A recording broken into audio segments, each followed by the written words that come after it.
The Ag Tribes Report is brought to you by Legacy Interviews, a video service that captures people as they really are, so the future knows who they really were. Here's Legacy Interviews guests, Daryl and Jill Stamp, on the joy of filming their Legacy interview. What do you think you'll tell your kids about the experience? Oh, I'm going to thank them a lot. I realize this is more for them and their kids than it is us, the grandkids, who don't know these stories. I can't wait for us all to get together and see it. This went better than I thought it was gonna. Time does go fast, though. What time is it? It's almost 3 o'clock. No way. Yes. God, you talked so much. Welcome to the Ag Tribes Report, a breakdown of the top stories affecting the culture of agriculture, with your host, Vance Crowe. The report begins in 3, 2, 1. Let's begin. Welcome to the Ag Tribes Report. I'm your host, Vance Crowe. Each week, I bring on a new co-host that represents one of the many tribes that make up U.S. and Canadian agriculture. This week, we are doing something a little bit different. I was on the phone with NNZP, and he had some absolutely fascinating things to say about what was going on in the world economy. And while I had a script written up that we could talk about the regenerative ag bill where they're pumping $700 million in and the $12 billion of funds that are going to farmers as a bridge payment and all these other things going on, I thought, you know what? The real depth of knowledge will come when I talk to NNZP about the stuff that we were talking about in the car today. So welcome, NNZP. How are you doing, Vance? Good to be on again. Yeah, I'm doing well. I don't ordinarily call audibles like this, but the news this week was so prolific. There was so much going on. I was like, oh, this is going to be an easy week to write up. But our conversation about what's going on in Europe and China was so fascinating to me that I thought, hey, let's just talk about those subjects and let somebody else cover the news this week. And so why don't we dive into it? As just a way for people to have an understanding of kind of your background and where you're coming from as we talk about the world economy. Give a little background on yourself. Sure. I'm a farm kid from Central Illinois. I'm an engineer with a business degree. Later in life, I started in automotive manufacturing in 1995. And my first trip abroad was to Germany. Actually, when we were talking about this, I thought about it, and it was in 1997. And my first trip to China was in 2002. I have had joint ventures, Wolfies, other dealings in China. I bought and sold businesses in China, and also done a lot of manufacturing, ship parts both to and from China and to and from Europe. So I've run companies for the last 20 years as CEO, which is astounding to me. And I can't believe that it's been 20 years, but this year makes it 20 years. And I'm not that old. I'm 57. I'll be 57 here shortly. So hopefully I've got another 10 years maybe in me to continue doing this. But this is probably one of the most interesting times that I've seen in manufacturing and in global business as we navigate our way through what has been happening since 2015 and supply chain breakdowns. Well, I think it's worth telling everybody that your camera is not accidentally pointed at your keyboard. It is because you want to keep your anonymity because you are doing business all over the world, and some of your takes are not so pleasant for some of the other governments around the world. Yeah, I would agree with that. And I have lots of conversations with other CEOs and other manufacturing people around the world. And some people agree with me and some people don't. So, and it's always interesting. I love it when people tell me about the Canadian manufacturing people and how they disagree with me. Well, I know a lot of them, and a lot of them don't disagree with me when they talk to me in person. So it's interesting. A lot of the Europeans, when I talk to them in private, they have their own misgivings Certainly, China is a hard place to get a real read because of it's a massive surveillance state, and people are concerned about what they say, even in private. So it's hard to get a real read. But I've had friends there for years and years and years that if we're in the right place, they'll tell me what they really think. I think what they really think. So I get an interesting perspective on global business and global manufacturing. Well, let's jump right into it. You know, our conversation as I was driving into work was started off with what's going on in Europe and how their manufacturing is coming. So lay the land. What is going on there for manufacturing in Europe? Boy, it sure seems like Europe is trying to commit suicide on a business front. And they've done so under multiple different methods. The first one was the green agenda and the demantling of the nuclear plants. Now, I was told on X that nobody misses those nuclear plants, but boy, that's not the truth when you look at power prices and things like that. And I always say available, abundant, affordable energy is the key to everything. And it's not the case in Europe. And so Europe is de-industrializing very rapidly. They are trying to do some things now that I see differently, but they're also buying more and more from China. They're doubling down on purchasing stuff in China, thinking that low cost is going to save them, and I just don't see how that's going to work. Now, when you say purchasing stuff from China, you mean like their toasters and their washing machines, or you mean larger automotive manufacturing? parts? I mean, like big global brand names buying lots of component parts from Asia, coming in on the train that starts in China and comes across and deposits itself in Rotterdam. A lot of parts come in, and they are having a hard time. I mean, their auto industry is stuck. There are countries that are letting in the Chinese brands, BYD especially. There's a few others that Geely have made the leap into either Spain or Hungary. So they're coming in through the edges. And the EU doesn't really have the power to stop a lot of that. And they're very disorganized as far as that goes. So it's... But what's the problem? I mean, I thought we lived in the world is flat and it's a globalized economy and we want to have as much trade as we can. You make guns, I make butter, we make trade. Man, did I ever tell you that I knew one of the guys in the world is flat? One of the chapters is a guy that I know personally, and he doesn't have the business anymore that was written about there. He lost it in a bankruptcy. It's fascinating. So I know a lot about the world is flat. I read it. I believed it when I was younger. But, the reality is that China has enough capacity and has a mercantilist economy to the point where they can undercut anything. So if it can happen to anyone, anytime, blue collar, white collar, manufacturing jobs, anything, can happen with what they're doing, and it's intentional. And they're undercutting stuff intentionally, and they're basically destroying the West's ability to manufacture, which will lead right into our defense industries. And where that goes from there, I have no idea, but certainly not being able to make airplanes, magnets for airplanes, which we've had the issue with in the past, is a real issue, right? So what are we going to do? We see a lot of people, we see the U.S. doing it a little differently. You may like it, you may hate it, but certainly we're ramping up manufacturing as we go, and in certain industries, and trying to save jobs. It comes down to jobs too, well-paying jobs, and what's going to happen there, right? So when you think about Europe moving in, getting more of their stuff from China, Germany, for example, where is this going to show up? Is this just that they're going to become beholden to the people that produce the parts? Why is this a problem?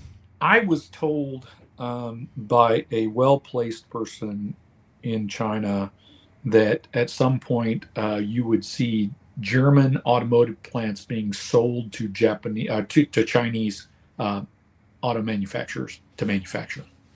And I think we've seen one headline that says they may lease one to them.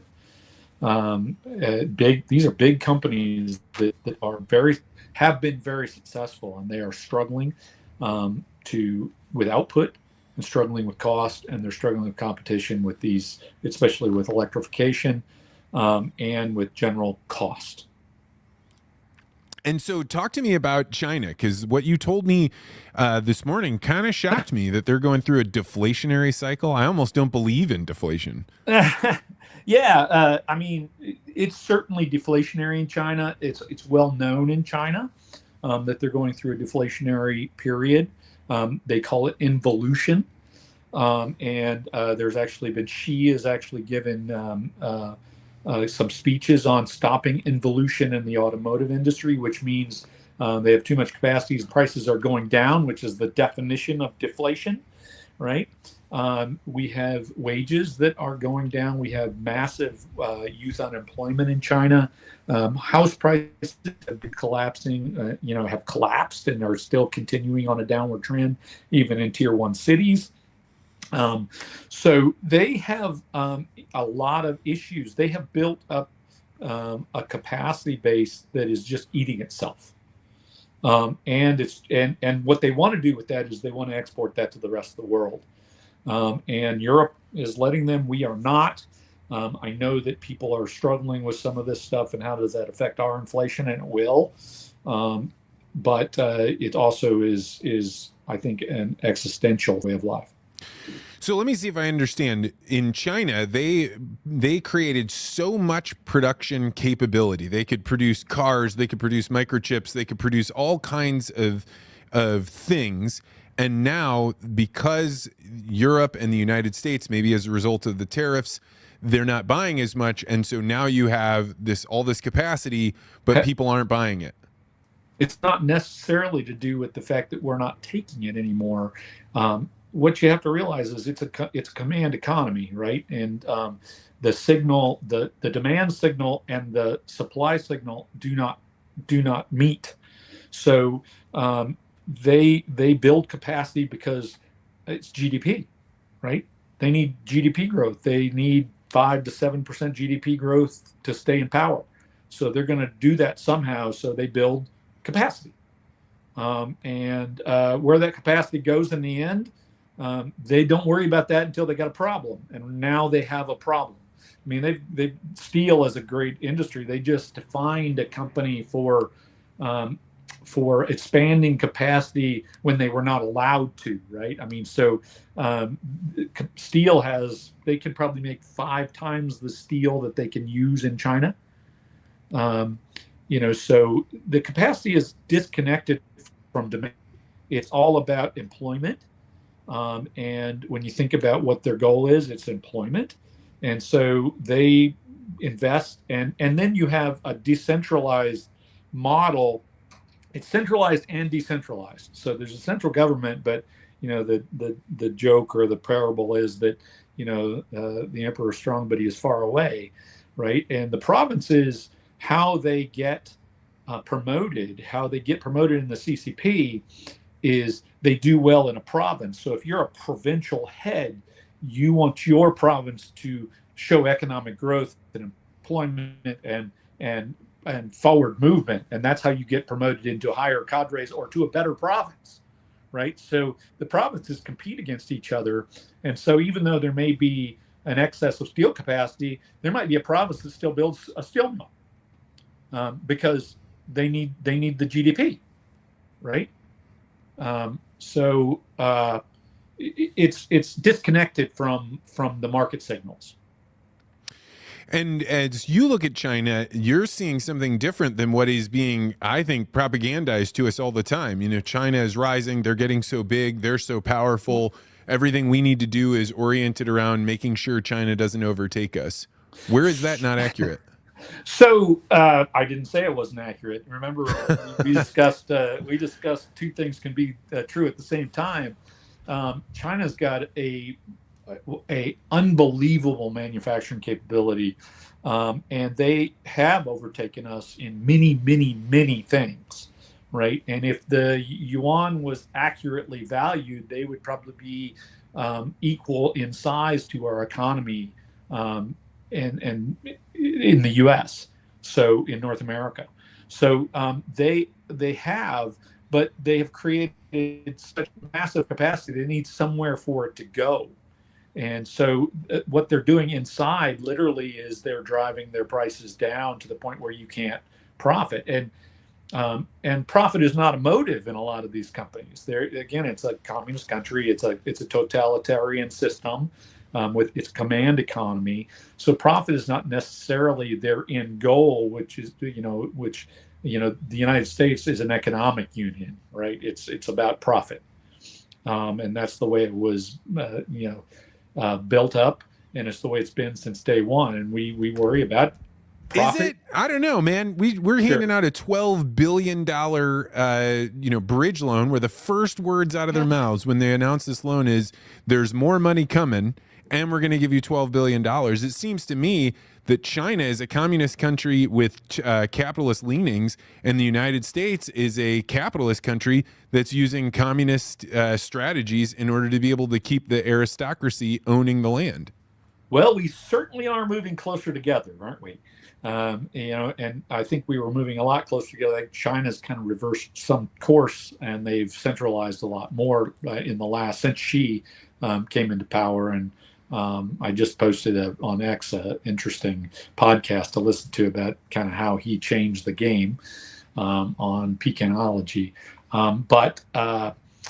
Yeah, I mean, we are certainly moving towards a more socialist schema and have been since FDR, really.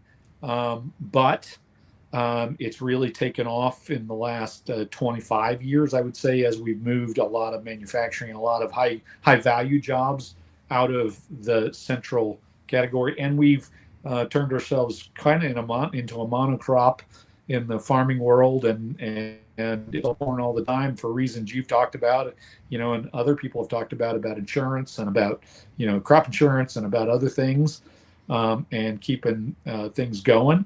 But yeah, I would say two things can be this, true at the same time. Again, we do care about the profit motive, but we certainly do a lot of support. I think 2009 was a major break point for our capitalist society, and we've certainly started moving towards more crony capitalism or socialistic capitalism as we go along, where we socialize losses and privatize gains. So one of the things that was kicked around in the news regarding China and the U.S. was, we got them to buy our soybeans, but we did it by allowing them to manufacture or use the chips that were coming out of was it just out of NVIDIA or Taiwan? What do you think of that deal? Yeah, most of them will be made in Taiwan. Yeah, no, NVIDIA. I mean, so what do I make of that? How much of that soybean crop has been sold? How many days we got left to meet that hurdle? Yeah, I mean, I think they've even moved it back to be like, well, we didn't mean December 31st. We meant February 1st. Interesting, right?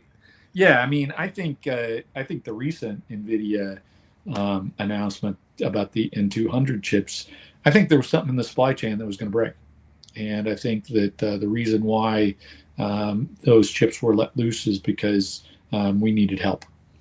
And I think that, listen, my thesis is very similar to another person on Twitter named Chris, who has his own Substack now and talks about this. But supply chains have been breaking down. We've had to patch them together. There have been a lot of deals made. And I think this N200 NVIDIA chip thing is another deal to keep supply chains flowing. And what does that mean if supply chains break? I mean, I can remember during COVID, we saw them break a little bit, but we were still able to go to the store and get whatever we want. When you say supply chains breaking, what does that mean? Well, it means that we're not able to get what we need to build what we want. It takes 100% of the parts to build a car, right? So you need all of them. And some of those are simple chips. We talked about that last time, about how China controls the large majority of simple chips. There's been a lot of articles in the Wall Street Journal about pharmaceutical basics, the things that go into pharmaceuticals and how much they control of that market today. There's some chemicals, there's rare earths, there's other things that we need to keep supply chains going. And it may be something you don't even know about that's in your iPhone or in your, or in something you buy that you put on your John Deere tractor, or I put in my truck, or in my business, right? That we don't even think about. It's somewhere buried on a printed circuit board, and we can't get it, right? So there's a number of those things, and it takes all of them to make something work until you can design it out, if you can design it out. So as you look at your unique view of the world, which I think is running counter to what a lot of people think, or at least the way the news is putting it out there, what is the port in this storm? Do you, invest into U.S. companies? Do you invest into international ETFs? You buy gold? You buy houses? You buy Bitcoin? What do you do? Well, I've said for a long time that I think hard assets are the trade. And have been the trade for a while. I told you that I put quite a bit of money in gold miners some time ago. It's been a pretty good trade. We own farmland, we own property, we own businesses that generate money in current dollars, right? That have some pricing power. But in general, I think it's a hard asset world. And I think I've said multiple times on Twitter, the debasement trade is the trade of the rest of my life, I believe. Right? Say more about that. What do you mean by, first of all, just maybe even give me a scope of what is the debasement trade, and then why do you think that's going on for the rest of your 10 years? No, so I'm my kidding. my dad gave me this, framework a long time ago, and his dad invested in war bonds during World War II, and other people bought land. And he goes, the people bought land did much better than the people bought war bonds. Let's put it that way, right? And he said that's because governments borrow in dollars and pay in dollarettes, right? They debase the currency, and we've seen that debasement. I mean, Michael Green, he goes by Prof. Plum on Twitter, made a big stink a couple weeks ago about his 140K is now the new poverty line, which I disagree with his number, but his premise is probably right that the 31,000, that's wow. And he talked about the what has happened, and I posted something that basically, if you had $31,000 in 1963, when that poverty line was set, I believe it was 63, it might be 61. That would be worth $385,000 today if you just use the barometer of inflation, right? CPI change. You just pop it into the calculator. You say you got $31,000 in 1963. What is it worth today? What would it be worth? What would the same purchasing power be today to have the same purchasing power? It's $385,000, $387,000.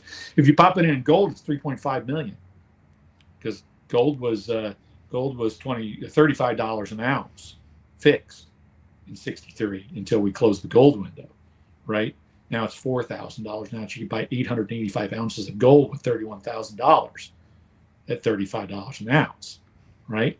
So, that's the debasement trade. We've lived it, but it's been slow, right? I think inflation picks up from here, and the debasement trade picks up from here because it has to.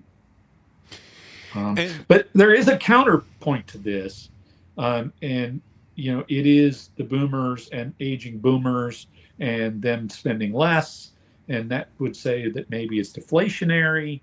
I'm going to say that it's not, because the government can't live in a deflationary system. The financial banking system cannot live with falling assets. It needs ever-increasing assets to support loans, asset values to support loans. If assets start falling and you owe more on something, it doesn't work. The fractional banking system doesn't work in that case. You say about the boomers spending less. I mean, They kind of are, but when I talk to boomers, people I love and care about, I want them to succeed. Sounds like they are going to medical care, and not inexpensive medical care, all the time. But they're not picking up that tab. It's Medicare. It's the amount that they are spending must be increasing wildly, but it's not at their dollars. It's through the socialized medicine. Correct.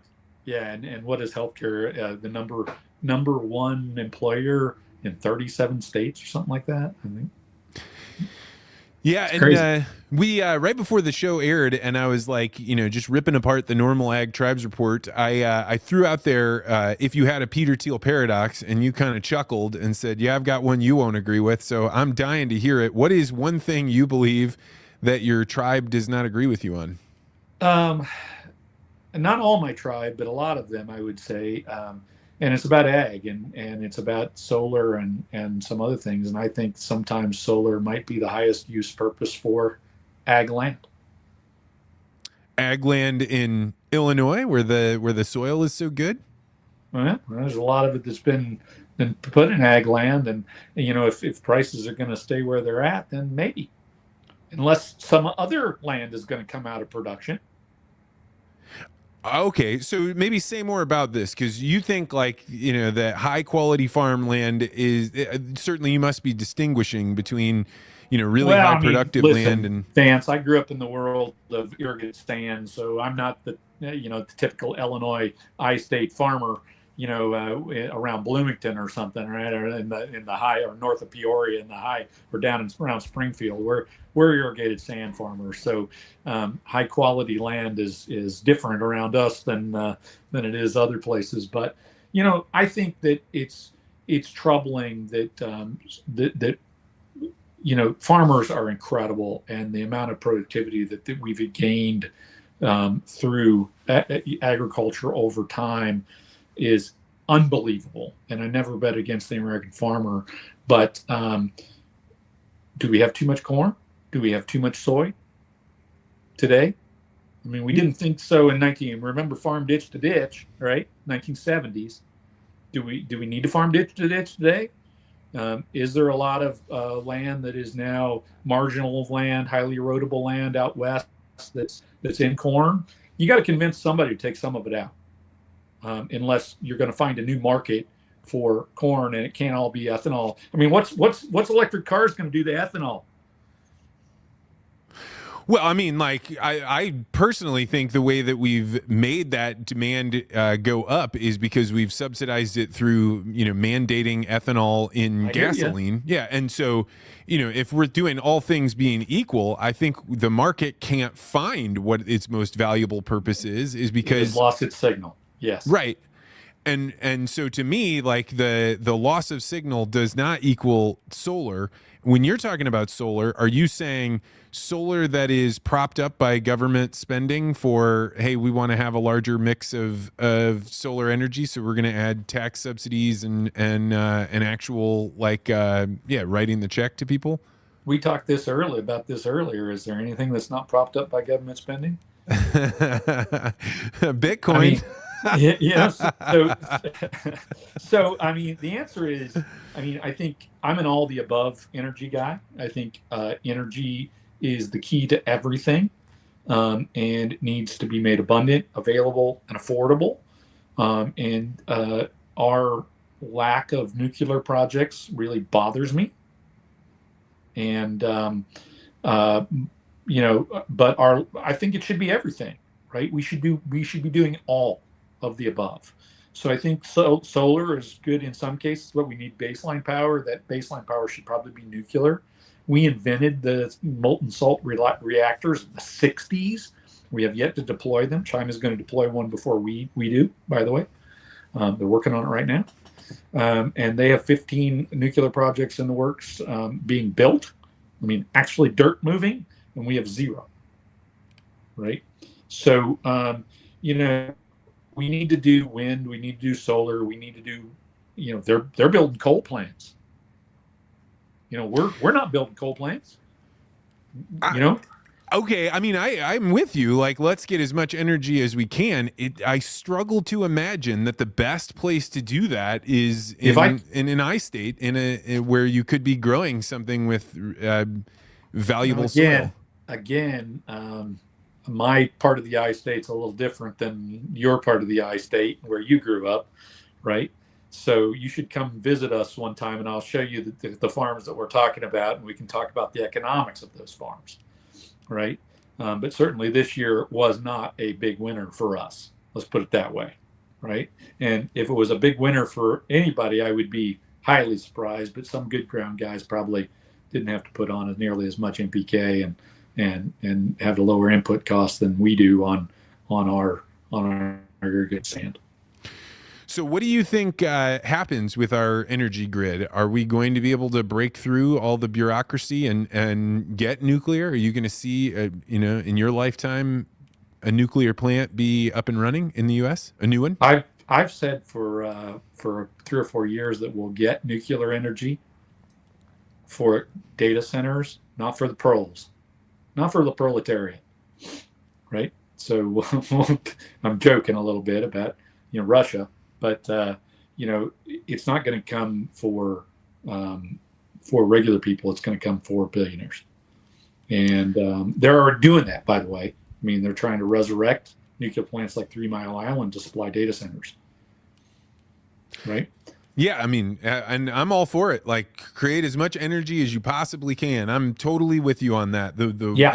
And nuclear is the only way that you're going to get a high enough concentration of energy in order to be able to really supply the grid with what's needed. We are going to need infinitely more. It's like that. It's like the guy on the island, right? He keeps praying for God to send him somebody to save him, right? And God's going to save me, and he sends a boat, and he's like, no, God's going to save me, and he sends a plane. No, God's going to save me, and he dies, and he goes up to heaven. Why didn't you save me? He goes, I sent a boat, I sent a plane, I sent all this stuff. I mean, literally, God gave us rocks that will heat water. It's pretty crazy when you think about it. So as you look out at the world, I find you to be an incredibly optimistic person when you and I are talking on the phone, but some of the things we're talking about, not so optimistic. What are you? Are you feeling like the world that your children will inherit will be different, will be better than yours? I'm an incredible optimist on America and on the future, but I think we have some very difficult times in the next decade or two that we got to get through. There are a lot of imbalances that have built up in the system.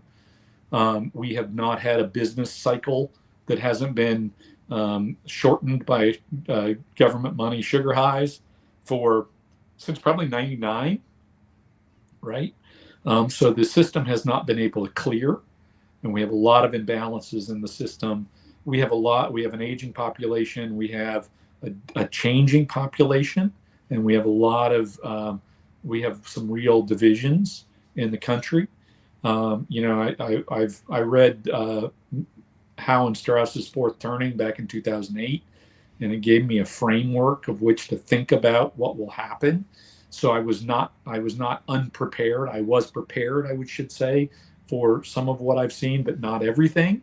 And I still think we've got another decade or more to go through before we get to a point where we have we know what the future looks like. But I'm incredibly optimistic about what people can do once they decide they need to do it.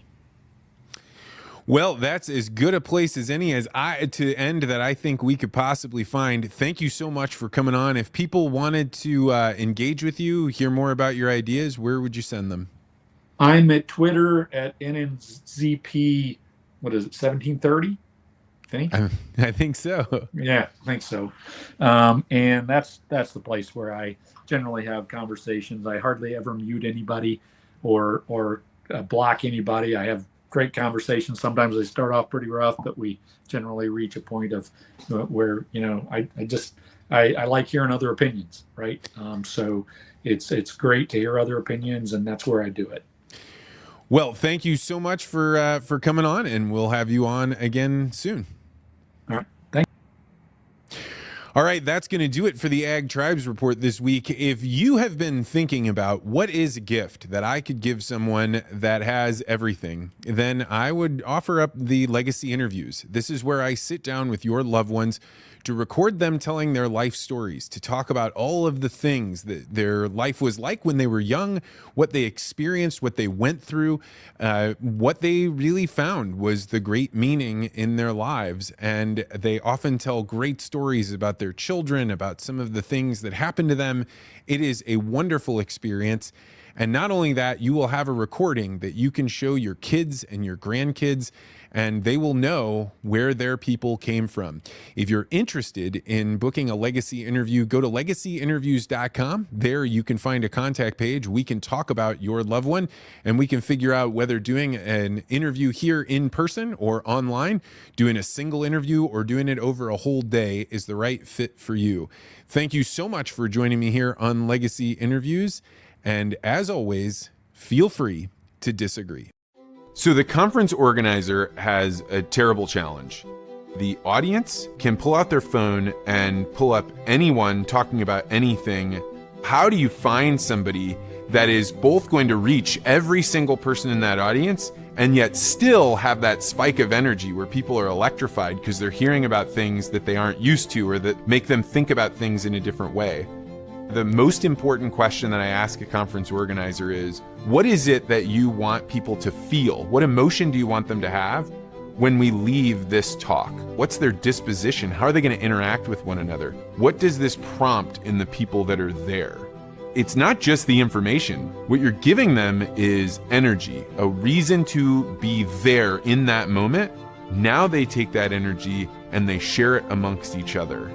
For me, the best speech is when people walk away being like, I now have a tangible skill, but they didn't necessarily readily accept it and they had to grapple with it. They set their phone down, they leaned forward, they said, how do I feel about this? And through that, an energy is created that is not about the speaker, it's about the person listening to the speech. It's far beyond motivation. It's actually giving people skills.